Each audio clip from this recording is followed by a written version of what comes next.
पंखों वाले वीरा शेर को एक समुद्र मिला जिसमें बहुत पुराना डूबा हुआ सोना था। वीरा शेर अपनी सेना के साथ हर रोज थोड़ा थोड़ा वो सोना वहाँ से निकाला करता था और अपने जंगल के हर जानवर को बांट दिया करता था। अब जानवरों का खर्च भी वीरा के लाए उस सोने से ही चलने लगा।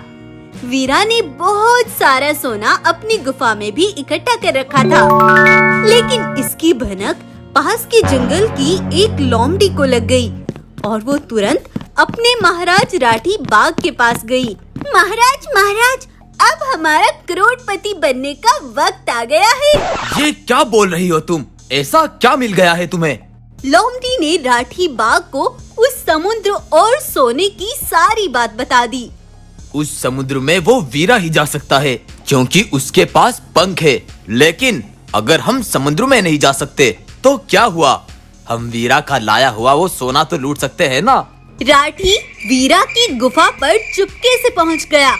वीरा और उसके सिपाही तब वहां नहीं थे। राठी बाघ ने वीरा का सारा सोना एक बग्गी में भर लिया। तुम ये सारा सोना लेकर मेरी गुफा पर पहुँचो। मैं यहाँ के जानवरों से वे भी सोना लूट कर लेकर आऊंगा जो जानवरों ने अपने घरों में छिपा कर रखा है। लोमड़ी सारा सोना लेकर वहाँ से चली गई और राठी बाघ जानवरों के घरों में घुसकर लूट मारने लगा। कुछ जानवरों को उसने मार डाला और कुछ के घरों को जला डाला और जितना भी सोना हाथ लगा सारा हथिया कर वहाँ से ले गया। कुछ देर बाद वीरा जब अपने सिपाहियों के साथ वापस लौटा तो कुछ जानवर मरे पड़े थे और कुछ घर जल रहे थे। लगता है जंगल में कोई हादसा हुआ है। वीरा भाई, हम बर्बाद हो गए। हमारा सारा माल लूट लिया गया और हमारे घरों को भी उजाड़ दिया। किसने किया है? कौन था वो? पता नहीं कौन था वो। हमने कभी पहले उसे अपने जंगल में नहीं देखा। वह बड़ा जालिम बाघ था। वह तुम्हारी गुफा से भी सारा सोना लूट कर ले गया। वीरा ये सब सुनकर बड़ा परेशान हो गया। तुम चिंता मत करो, मैं कुछ ना कुछ कर लूंगा। वीरा सबको दिलासा देकर वहाँ से आ गया। सभी जानवर पहले से ही बहुत परेशान है और अगर हमने उन्हें ये बता दिया कि अब समुद्र से सोना भी नहीं निकल रहा तो वो और भी ज्यादा परेशान हो जाएंगे। वो सब ये बातें करते जा रहे थे कि तभी उनके सामने एक पंडित जी आए। तुम्हारे चेहरों से साफ साफ झलक रहा है कि तुम बहुत परेशान हो। सही कहते हो पंडित जी, हम बहुत परेशान हैं।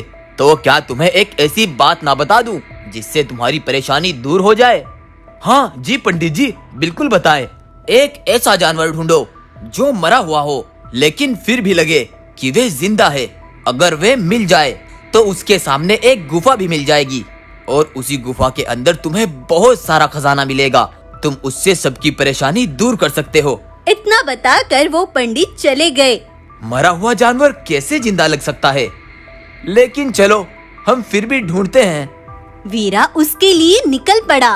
कुछ दूर जाने के बाद उन्होंने देखा एक बूढ़ा मरा हुआ शेर पेड़ पर लटक रहा था। वो देखो महाराज, वहाँ पर मरा हुआ शेर लटक रहा है। हाँ, मगर वे कहीं से भी जिंदा नहीं लग रहा।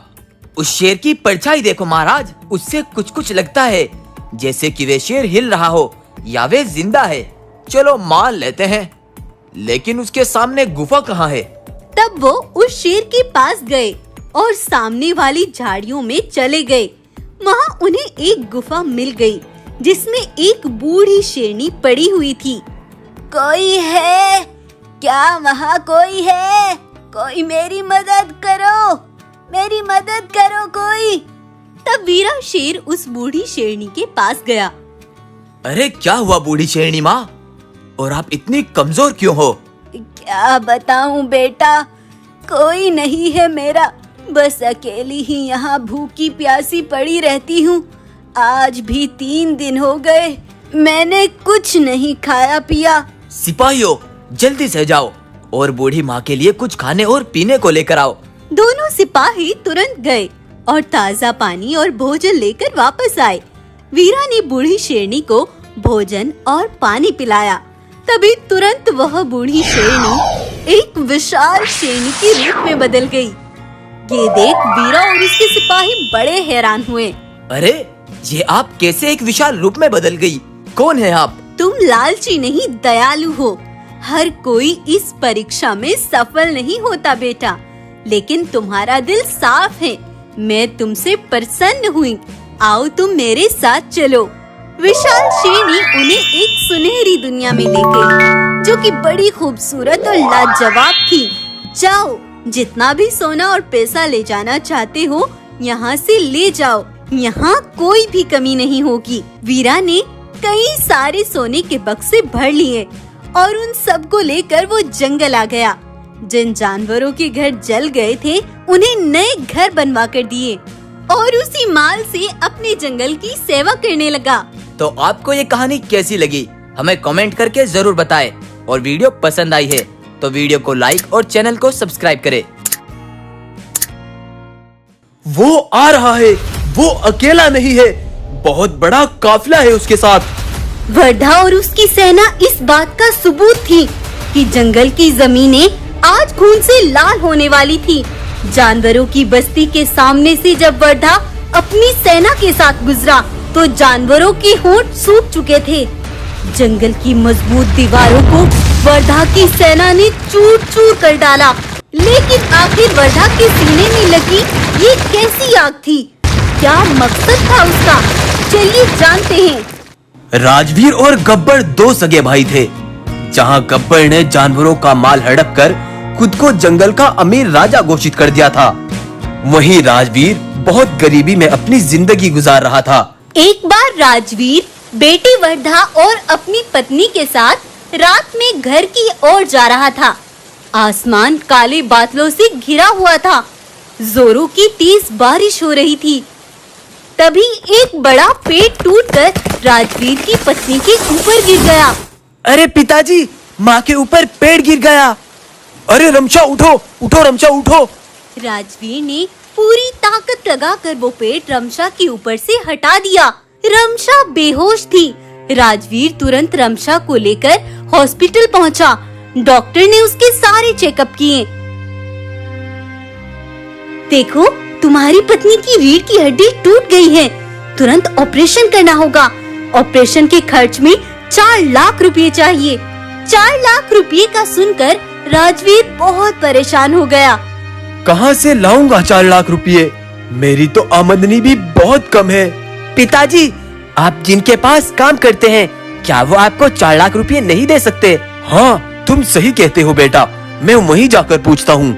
राजवीर ने आज तक जहाँ काम किया वहाँ के मालिक को जाकर सब बताया। देखो राजवीर, तुम हमारे भरोसेमंद और पुराने नौकर हो। मैं तुम्हें 4 लाख रुपए दे दूंगा, लेकिन तुम मेरे बारे में जानते हो, एक भी दिन पैसे लौटाने में ऊपर हुआ तो मैं कुछ भी कर सकता हूँ। राजवीर ने 4 लाख रुपए ले लिए, लेकिन उसे 4 लाख रुपए लेते राजवीर के भाई गब्बर ने देख लिया। 4 लाख रुपए, ये बहुत बड़ी कीमत है। मेरे सिपाही, मैं इतना भी बेरहम नहीं कि 4 लाख रुपए के लिए अपने भाई को मार दूं। इसलिए ये काम तुम करोगे। जी महाराज, समझ गया। राजवीर को बीच रास्ते में ही गब्बर के सिपाही ने जान से मार डाला और राजवीर ने वहीं दम तोड़ दिया और गब्बर ने वो पैसे उठा लिए और वहाँ से फरार हो गया। बेटा, ऑपरेशन के लिए देर हो रही है और आपके पिता ने अभी तक पैसे जमा नहीं कराए हैं। मेरे पिताजी भी बस आने ही वाले होंगे। लेकिन आज वर्धा की जिंदगी का ये कहर भरा दिन था, क्योंकि वर्धा के पिता भी ये दुनिया छोड़ चुके थे और वर्धा की माँ भी अब दुनिया से अलविदा ले चुकी थी। 6 महीने बाद राजवीर ने जिससे 4 लाख रुपए लिए थे, पैसा ना लौटाने की वजह से उसने वर्धा से उसका घर भी छीन लिया। वर्धा परेशानियों में घिर चुका था। तभी गब्बर का एक सिपाही वर्धा के पास आया। वर्धा, उस दिन वो पैसे और तुम्हारे पिता को गब्बर ने मारा था, यानी तुम्हारे सगे चाचा ने। और मैं तुम्हें ये इसलिए बता रहा हूँ क्योंकि उसने मेरे परिवार को भी मौत की नींद सुला दिया है। मुझे उससे बदला चाहिए। उस गद्दार ने मुझसे मेरा सब कुछ छीन लिया, उसे मिटा कर रख दूंगा मैं। और वर्धा आज इसीलिए एक बड़ी सेना के साथ मिलकर गब्बर का नामो निशान मिटाने के लिए आ चुका था। गब्बर, तुम इतने ज्यादा गिर जाओगे, मैंने कभी सोचा भी नहीं था। जो अपने सगे भाई का कत्ल कर सकता है वो कुछ भी कर सकता है, लेकिन आज के बाद तुम्हें कुछ भी करने का मौका नहीं मिलेगा। वर्धा के सिपाहियों ने गब्बर के सिपाहियों को मिनटों में धूल चटा डाली और उन सबको वहीं ढेर कर दिया। और वर्धा ने गब्बर को जान से मारकर उसे इबरत का निशान बना दिया और वर्धा ने गब्बर का जंगल अपने कब्जे में ले लिया।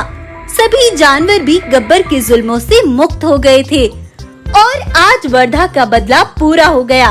तो आपको अगर ये कहानी पसंद आई है तो वीडियो को लाइक और चैनल को सब्सक्राइब करें।